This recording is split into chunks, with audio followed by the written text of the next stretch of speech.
Salut les dipnostes d'Australie. Bon, quand on parle de mafia, le premier nom qui nous vient en tête, c'est peut-être Al Capone. Bon, en même temps, c'est l'un des gangsters les plus connus de l'histoire, qui a mis d'ailleurs un sacré bordel à Chicago, au début du XXe siècle. Mais aujourd'hui, on va plutôt regarder ce qui s'est passé du bon côté. Ouais, tu parles. Ils étaient tous pourris à l'époque. Et justement, Edgar, c'est là où je veux en venir, parce qu'on va parler de Elliot Ness, un agent du trésor américain. Mais qu'est-ce que c'est que ça encore? Bon, c'est une sorte de super flic, mais je vais tout expliquer. D'ailleurs, Elliot Ness a eu un énorme impact dans la pop culture. Il y a eu un film qui est sorti sur lui, Les Incorruptibles. Il y a même eu une série télévisée avec presque 120 épisodes. D'ailleurs, vous connaissez les Simpsons, et ben du coup, Ness, il a inspiré le personnage de Rex Banner, lui donc. Tu es là quelque part, baron de la bière, et je vais te trouver. Tu me trouveras pas!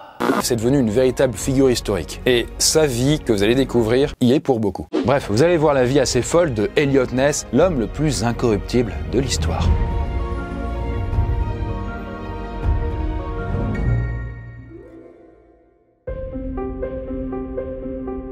Bon, Elliot Ness voit le jour le 19 avril 1903, à Chicago. Ses parents sont Peter et Emma Ness, qui sont des Norvégiens arrivés aux USA il y a une vingtaine d'années, quoi. Il sera en grande partie élevé par sa grande sœur et sa mère, parce que son père, lui, il va passer énormément de temps à la boulangerie qu'il possède. Du coup, bon, en vrai, jusqu'ici, ça a l'air d'être un gosse plutôt parfait. D'ailleurs, c'est un crack à l'école, il reçoit une très bonne éducation et il passe sa vie dans les bouquins. On se dit, ok, super flic, on comprend pas très bien où on veut en venir là. Mais justement, rapidement, sa sœur épouse un certain Alexander Jamie, qui deviendra une sorte de modèle pour Ness. Et là, gardez bien son nom en tête. Bref, il continue à grandir, les bouquins, il commence un peu à les mettre de côté et il devient famous au lycée. Mais les choses sérieuses commencent en 1925. Cette année-là, Ness, il a 22 ans, il obtient son diplôme de droit, d'économie et de sciences politiques et d'administration des affaires. Bon, du coup, c'est un peu fourre-tout à l'époque, je sais même pas trop c'était quoi l'intitulé du machin. Mais en tout cas, dans la foulée, il devient rapidement enquêteur. Genre, il devient un flic? Pas exactement, Edgar. Pour être plus précis, il devient enquêteur d'une compagnie de crédit. Alors c'est un peu moins sexy, hein, dit comme ça, ouais. Mais ça ne dure même pas un an, car Ness ne s'amuse pas spécialement là-dedans. Et du coup, retour à l'université pour étudier la criminologie. Ah ouais, du coup il va devenir flic pour de bon là. Un peu de patience enfin. En fait, pour remettre un peu de contexte, on est en pleine prohibition à ce moment-là aux USA. Pour résumer, la prohibition, c'est le moment où on a absolument tout interdit qui a trait au rapport avec l'alcool. Donc bon bah tu peux plus picoler, tu peux rien produire, tu peux pas en vendre. Et du coup bah justement, est-ce que ça va être respecté? Bah à chaque fois qu'il y a une interdiction, il y a des contournements. Et c'est pour ça qu'il va y avoir un business parallèle qui s'est mis en place et qui est géré par des truands, pour ne pas dire des gangsters quoi. Et justement, c'est à ce moment-là que Al Capone, connu aussi sous le nom de Scarface, fait son entrée. Et du coup, Elliot rejoint les agents de la prohibition et il fait un choix qui semble être logique, ne pas être un branleur. Oh, faut arrêter les conneries, hein. Ouais, faut lever le pied un peu. Là. Car en fait, je précise, mais à l'époque, ce ne sont pas les personnes les plus motivées et les plus intègres qui occupent ces postes-là. Et ça va être très embêtant. Et en vrai, Al Capone est principalement la cause de ça. Parce que, qu'est-ce qu'il fait pour faire en sorte que son petit business de vente de l'alcool illégalement marche? Bah, il corrompt tout le monde. C'est-à-dire que, en vrai, tous les ans, il a une petite enveloppe de quelques centaines de milliers de dollars dédiée. Il va leur glisser un petit billet pour qu'ils ferment leur gueule, enfin voilà, tout simplement. Et c'est le moment de revenir à Alexander Jamie. Eh bien, sachez que ce dernier travaille au Bureau of Investigation, qui deviendra plus tard, du coup, le FBI.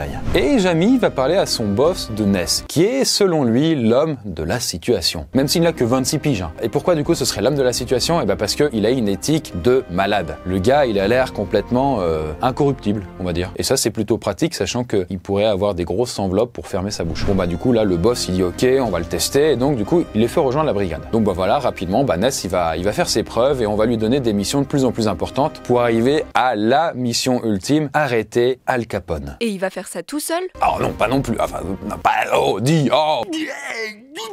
Non, il va être aidé. En fait, après plusieurs semaines de recherche, il va monter une équipe de 9 mecs qu'il a minutieusement choisis. Parce que il faut pas n'importe qui, évidemment. Là, il faudrait que ce soit des mecs droits dans leurs bottes, incorruptibles. Tiens, 10 000 $ pour que tu la boucles? Non.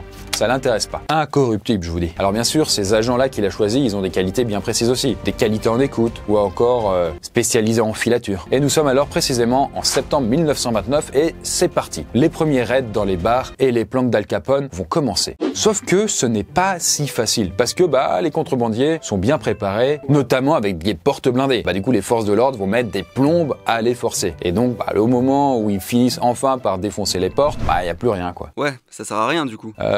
Pas exactement. Alors certes, ils ne trouvent jamais personne, mais les raids vont quand même s'enchaîner pendant les 6 mois suivants. Et Ness et son équipe vont confisquer plus d'1 million de dollars d'équipements de contrebande. Bon, en vrai, vous dites, ah, mais non, c'est énorme et tout, mais en vrai, non, c'est de la gnognotte. Al Capone, il s'en bat les reins, il a beaucoup plus que ça. Mais c'est quand même un bon début. C'est comme quand vous avez une mouche qui vous empêche d'avancer. Ça vous empêche pas d'avancer, mais c'est quand même une mouche. J'espère que cette métaphore vous inspire. Et là, du coup, Ness et ses gars, ils commencent à mettre en place un réseau d'écoute sur pied. Là, bon, vous pouvez vous en douter, mais c'est un peu plus compliqué à mettre en place que maintenant. Parce que c'était quand même il y a pratiquement 100 ans. Il n'y a pas l'informatique ou les trucs comme ça à ce moment-là. Et donc, les premiers à faire les frais de ce réseau d'écoute, c'est un certain Jack Guzik et Ralph Capone. Alors, respectivement, ce sera le conseiller financier du syndicat du crime et le frère aîné d'Al Capone. Donc, c'est pas mal. Là, la mouche, elle commence à piquer. Elle devient une sorte de frelon. Et là, à ce moment-là, faut vous dire, mais du coup, ça devient quand même risqué. C'est-à-dire qu'ils n'ont pas chopé Al Capone, évidemment, mais ils ont quand même chopé des gros poissons, quoi. Et donc, forcément, ça va énerver Al Capone. Et il y a un risque. Il y a un risque que ça se bat en sucette. Et du coup, à force d'avoir mis toutes ces personnes sur écoute, Ness va savoir quand et où frapper. Et du coup, ils seront ingénieux puisqu'ils vont même customiser un chasse-neige pour le transformer en bélier, pour pouvoir défoncer des portes de brasserie. Voilà, vous avez un peu les images, ça donne envie de prendre l'air. Et du coup, un an après, précisément, Ness arrive enfin à arrêter 6 mecs de Al Capone. Là, ça paie enfin, ça y est. Ils se disent, putain, on commence à avoir des résultats. D'ailleurs, en parallèle de ça, Ness va faire la connaissance de celle qui deviendra sa future femme, Edna Stiley. Alors vous dites, on s'en fout de sa vie personnelle et sentimentale, mais on y reviendra. En tout cas, sa priorité reste bien sûr de faire chuter Al Capone.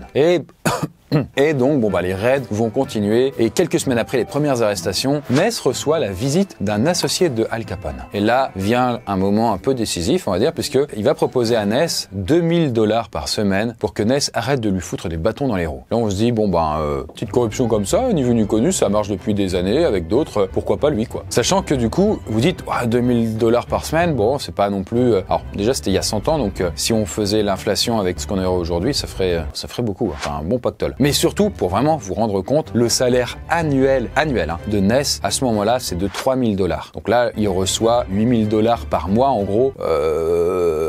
C'est beaucoup, quoi. Je veux dire, il peut se mettre bien. Et boum, il accepte. Bravo la retraite dorée. Ariane, t'as pas suivi? Regarde le titre de la vidéo, quoi. Regarde, c'est ça.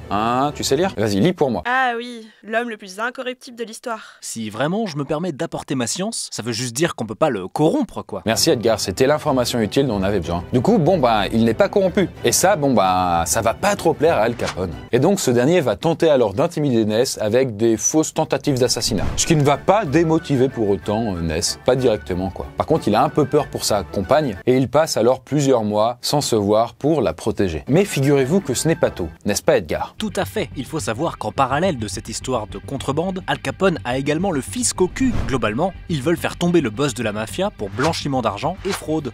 Du coup, voilà, gardez bien ça à l'esprit. Et du côté de Ness, son excellent boulot continue d'être fait et ce dernier commence à se faire mousser dans la presse. C'est-à-dire qu'il est bien vu. Et ça, son boss au FBI, il est content. Et justement, figurez-vous que, vous savez, la petite mouche casse-couille, elle a bien grossi et s'est transformée en gros vautour. Grosso modo, ce que je veux dire, c'est qu'un an après les premières arrestations, là, Al Capone est enfin arrêté. Et du coup, le boss de la mafia va se faire torpiller par les agents du fisc qui finissent par mettre la main sur lui et puis la main sur ses comptes aussi, voilà. Il doit être refait, Ness. Il va passer pour un héros.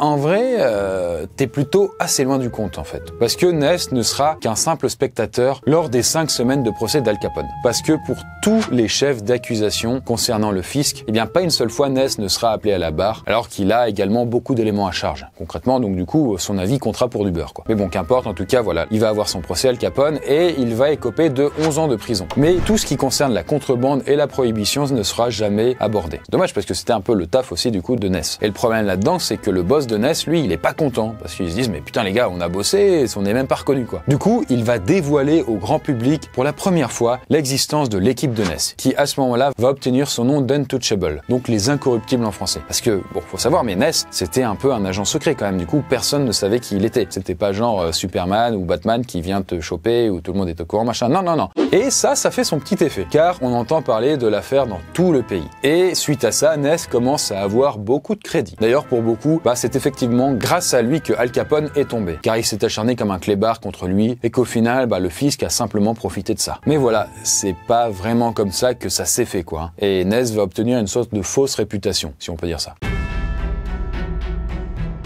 Elliot Ness a donc gagné son premier grand combat et il peut enfin se marier en 1932. Et d'ailleurs, dans la foulée, il va être promu comme du coup le boss directement de toute la prohibition. C'est-à-dire que c'est lui qui va gérer l'interdiction de l'alcool partout. Ce qui est d'autant plus drôle que, anecdote, lui, en vrai, l'alcool, il aime bien, quoi. Il est pas fan que du coup les gens leur interdisent du coup de boire. Et pourtant, ça l'empêche pas du coup de faire son travail avec zèle. Et bah du coup, justement, au moment où il est promu, bah l'année suivante, la prohibition est abolie, donc les gens peuvent de nouveau boire et compagnie. Ce qui fait qu'il va avoir un poste un peu pourri, quoi. Et d'ailleurs, il va rester quelques années à ce poste avant de se lasser. Et à 32 ans, il est jeune encore, hein, il va filer à Cleveland. Là-bas, il deviendra le chef de la police, des pompiers et de la sécurité routière et d'autres trucs du genre. Mais c'est grand comme ville? Bah écoute, à l'époque, c'était quand même la 7e ville la plus grande du pays. Et surtout, à l'époque, c'était une ville vérolée par le crime ou même par les jeux d'argent. Donc, il avait quand même du boulot. Et c'est d'autant plus que bah, la corruption était plus que présente. Et lui, comme vous le savez, Ariane, il est quoi? L'homme le plus incorruptible de l'histoire, je sais. Et figure-toi que ça veut dire Oh, mais ferme-la, toi! Bref, s'il vous plaît, arrêtez. Du coup, c'est un poste qu'il a, c'est clair, il a un poste, mais surtout, il a des grosses responsabilités. Et l'occasion de refaire ses preuves, tout ça. Et là, l'objectif de Ness, purger la police et faire en sorte que tout le monde file droit. Parce que c'est un peu le foutoir, hein, honnêtement, quand il arrive. Il y a des flics qui picolent pendant qu'ils travaillent, d'autres qui sont ouvertement corrompus. Une bière? Oh putain, c'est bien. Bref, c'est du R&D, hein. C'est encore en gestation tout ça, hein, du coup, et on attend d'avoir des gars un peu clean. Et du coup, très rapidement, il va réaffecter plus d'une centaine de flics, dont il a quand même pas mal de doutes sur les pratiques, hein. Voilà, il dit ils ont pas l'air clean. Et dans la foulée, bah, pour frapper un grand coup, il va faire fermer des tripots, donc des bars un peu dégueux, et nettoyer la ville. Et là, la presse locale va l'ériger en héros. Il a alors droit à des articles tous les jours, on fait des dessins de lui. Bref, c'est un peu une rockstar, quoi. Et lui, bah, il est content, il aime bien se faire mousser, il profite de son statut. Ouais, merci. Écoutez, non, c'est pas la peine, non, s'il vous plaît. Plus comme ça, la photo, s'il vous plaît. Et il fait ça tout seul cette fois? Eh bien, pas du tout. En fait, figure-toi qu'il va monter une nouvelle équipe, comme les incorruptibles d'avant, et là, qui seront appelés The Unknown, les inconnus. Ce n'est pas qu'on est des surhommes. Non, pas ceux-là. Et du coup, encore une fois, là, ce seront des mecs réputés pour être droits comme pas possible. Mais en parallèle de ça, une série de meurtres est perpétrée. Et Ness doit faire la lumière là-dessus. Sauf que, bah, les meurtres, c'est pas forcément sa spécialité. Il se dit, pas de problème, c'est un challenge, je vais le relever, je vais essayer de démystifier ces meurtres. Sauf que comme il va bosser comme un chien, eh bien, 3 ans plus tard, il va divorcer après avoir trop négligé sa femme. Et là, vous vous dites, oh, c'est triste, il va tomber dans l'alcool, la délinquance et puis la déliquescence, mais pas du tout. À ce moment-là, il a 35 ans, ça devient alors un playboy et on peut dire que ça devient aussi un gros baiser. Hein. Ça devient le cœur à prendre en gros. Et d'ailleurs, du coup, en parallèle des meurtres qu'il doit démystifier, il va faire aussi en sorte que les gens arrêtent de picoler en conduisant. Putain, donc voilà, c'est un nouveau combat. D'ailleurs, les fameux meurtres continuent et il y en a désormais 12. Sauf que tous ces meurtres, ce sont des sans-abri qui vivent dans le même camp, hein, près des rails. Et là, à court de solution, Ness a trouvé un truc radical parce qu'il va évacuer tous les sans-abri et les envoyer à l'armée du salut. Et puis il va ensuite brûler le camp. Voilà, comme ça c'est réglé, un petit coup de Karcher, c'est réglé. S'il y a plus de sans-abri, on peut plus les tuer, hein, techniquement. Sauf que du coup, la population elle va pas être très réceptive à ces méthodes et sa cote de popularité va baisser. Mais ça va marcher cette méthode? Eh bien, écoute, il se trouve que apparemment oui, hein, les meurtres ont cessé. Et suite à ça, sa cote de popularité va remonter. Donc voilà, c'est un peu les montagnes russes. Et à 38 ans, on lui conseille de tenter sa chance pour devenir le maire de Cleveland. Car il y a des élections qui arrivent. Et là, à ce moment-là, Ness, il est à son top. Il est méga populaire. On sait que c'est lui qui a arrêté Al Capone. Sauf que lui, le fait de devenir maire, il s'en fout un peu. Ça l'intéresse pas plus que ça. Et donc, il refuse. Et justement, comme je vous disais avant, lui, c'était devenu le boss de la prohibition. Sauf qu'il aimait boire. C'était ça qui était chiant. Bien du coup, là, il consomme de plus en plus d'alcool. Et quand il se marie ou remarie avec une autre femme qui s'appelle Evelyn McHungry, il se trouve qu'elle est plutôt portée sur la fête. Et ils se marièrent et eurent beaucoup d'enfants. Eh bien, pas tellement. En tout cas, ils n'ont pas eu le temps puisque quelques temps plus tard, ils font une grosse sortie de route après avoir picolé toute la soirée. Et ça va être la chose qui va le faire tomber. À ce moment-là, faut vous dire que c'était quand même le flic qu'on voyait comme celui qui n'était pas corruptible et qui était droit dans ses bottes et donc du coup le fait de boire au volant c'était impossible. Et là, on le prend en flag, il a un accident en plus et ça, les gens vont pas le supporter. Et c'est ainsi que quelques mois plus tard, il va être obligé de démissionner et quitter Cleveland, un peu comme un déchu. Il va alors passer 5 ans à Washington dans un petit travail de merde et il finira par divorcer. En 1947, âgé de 44 ans, il est de retour à Cleveland. Il se marie alors avec une certaine Elizabeth Seaver, mais le couple n'arrive pas à avoir d'enfant biologique. De fait, ils vont adopter un enfant du nom de Robert. Et petit à petit, du coup, il va retenter certaines choses, mais ça ne marchera pas et il va tomber alors dans l'anonymat. Et il finira alors dans une petite ville paumée du nom de Keuler, 25 ans quand même après l'affaire Al Capone. Et là, il va sombrer pour de bon dans l'alcoolisme, en essayant de s'en sortir comme il peut. Et à ce moment-là, dans sa vie, il y aura un certain Oscar Freire qui va rentrer en jeu. Ce dernier va alors le convaincre d'écrire un bouquin sur sa vie, en insistant bien évidemment sur toute la partie avec Al Capone. Et comme Ness sera un peu au point mort et qu'il aura pas de thunes et qu'il sera alcoolique, il va se dire bon bah pourquoi pas. Et il va écrire ça parce qu'il avait besoin d'argent. Sauf que Fraile, le gars qui l'incite à écrire ce livre, il lui dit vas-y embellis un peu l'affaire, embellis. À trop embellir, bah du coup Ness il va un peu trop mentir sur ce qu'il a vraiment fait en fait quand il a arrêté Al Capone. Et en gros il va se faire passer pour le gros cerveau de la bande et tout, alors qu'en vrai pas du tout. Et donc ça fait que tout ce qui faisait son intégrité et son honnêteté vont partir en fumée. Et le 16 mai 1957, alors qu'il revient justement de chez son éditeur, Ness va ressentir une vive douleur au niveau de la poitrine. Il s'écroule alors à peine arrivé chez lui et meurt d'une crise cardiaque à 54 ans. Ses cendres seront dispersées au cimetière de Lockview à Cleveland et son livre, qu'il n'avait pas eu le temps de terminer, sortira à titre posthume avant d'avoir un considérable succès. Et bien voilà, j'espère que cette vidéo vous a plu sur ce personnage vraiment intéressant et honnêtement j'ai beaucoup aimé du coup la montée, du coup le fait qu'il devienne de plus en plus connu, qu'il arrive au sommet et que finalement après petit à petit il redescende et il finit par mourir un peu dans l'anonymat avant que du coup son petit bouquet final avec son livre lui permette de rester à tout jamais dans les mémoires de tout le monde, quoi, on va dire. Voilà, abonnez-vous si c'est pas déjà fait et nous on se dit à bientôt pour la prochaine vidéo.